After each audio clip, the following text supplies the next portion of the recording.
In this video, we are going to see how we can manage the extensions in Brave browser. So it's a very simple procedure. If you want to delete any particular extension, disable this for a particular time period, or you want to just enable that extension for the private browsing, which makes it work in even the private window. So here is how you can make all of these settings by managing the extensions in the Brave browser. All we need to do is just click on the top right hand corner and click on these three lines or the hamburger icon. Once you click there, on the bottom you can see this settings icon, the gear icon right here. Click on this, and then on the left hand side you will find this menu where it says extensions. Click on that, and here it shows you all the extensions facility. We will click on the manage extensions. From here, if you have already installed some kind of extensions, it will show up the list here.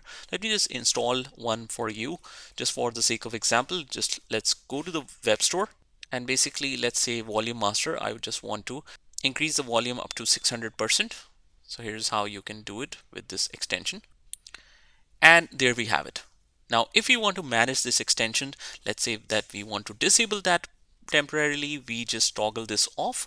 Or if you want to completely remove this from the list, you can just click on this remove button.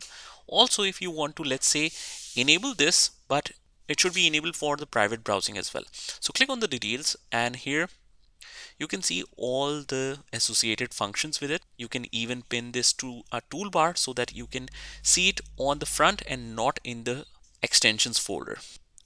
So let's say that it is very commonly in use, you can just pin it to the toolbar. Also, if you want to allow this extension to run or work in private mode as well, just toggle this on.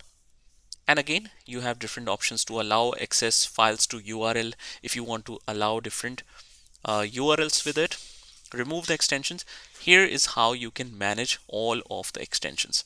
So that's pretty much it, guys. I hope you found this video helpful, and if you did, hit the like button and subscribe to our channel, and I will see you in the next one.